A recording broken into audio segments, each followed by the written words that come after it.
time to listen to us. We are part of a platform of unions. Actually, there are 28 organizations altogether forming the platform of the unions in the north of the island. Right here in Brussels, we have representatives of only 10 unions, but as I said, the platform consists of 28 unions. We are the ones responsible for the demonstrations which took place recently in January and March. Our aims are summarized here in this document as well. We have realized that when we think about Cyprus, Turkish Cypriot voice was missing from the picture.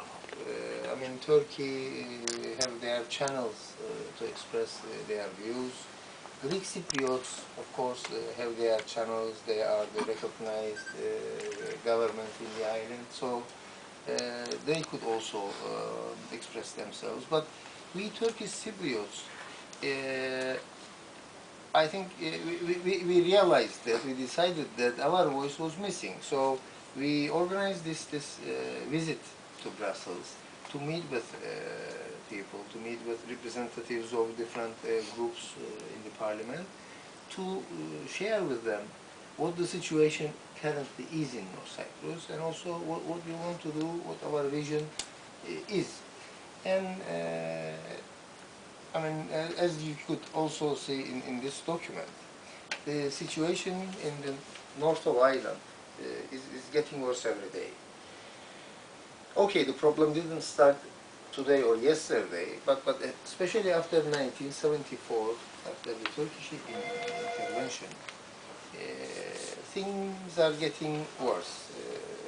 The huge amount of population which has been moved from Turkey to the northern part of the island is creating a very big problem.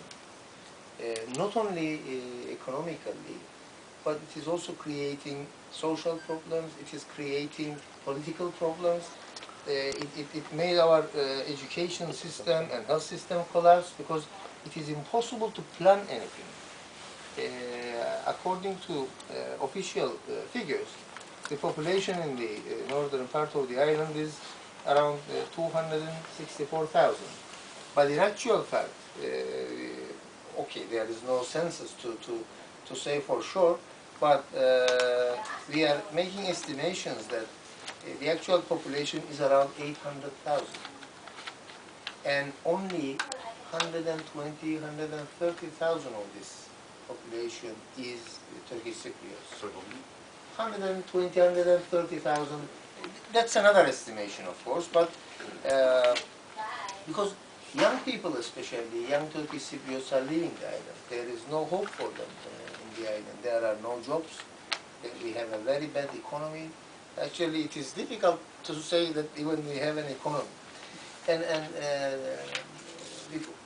because of this huge amount of population, Turkish Cypriot voice is also very difficult to be heard in the island. True political will of Turkish Cypriots no longer exists. During the last elections, again in the north, there were 161,000 voters, and only 60,000 of this were Turkish Cypriot origin. So we are not in a position to elect our own representatives. And those that we elect, or those who are elected, let us say, we are not electing them, they are being elected. They do not represent us. They do not represent our society, our community. They are only, pardon me for using this word, but they are only puppets of Turkey. They keep repeating the same, the policies of Turkey. They cannot do anything without getting permission from Turkey, so they do not represent us. And because Turkey does not only violate international agreements by moving its population to Cyprus, but also trying to colonize north of our island. They are trying to change our everyday life. They are trying to change our culture. For instance, they are not happy with the way we live our religion. I mean, although Turkish Cypriots are also Sunni Muslims, Turkey is not happy the way we are. So they think that we are not good enough Muslims. So they are trying to also Islamize the island. They are building mosques every day. They are financing. I mean, we don't want to build mosques, but the number of mosques on the island, on the northern part of the island today is 186, but the total number of schools is only 162. So with this kind of influence, population of the population which is coming from Turkey, the everyday life has become unbearable, really getting worse and worse. Turkey came to the island in 1974 as a guarantor power to re-establish the constitution and to bring peace to the island, to both communities they came. But they did not keep their promise, and by transferring their population and by colonizing the island, they are changing the names of our villages. It's very strange, but they have given names to the villages in the Karpas Peninsula. They have given the names of some Turkish cigarette brands.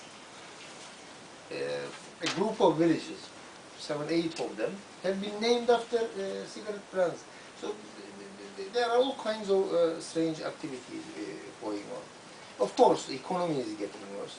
They have closed down all the casinos in Turkey and moved them over to North Cyprus. All kinds of illegal activities are going on. I mean, drug trafficking, women's trafficking.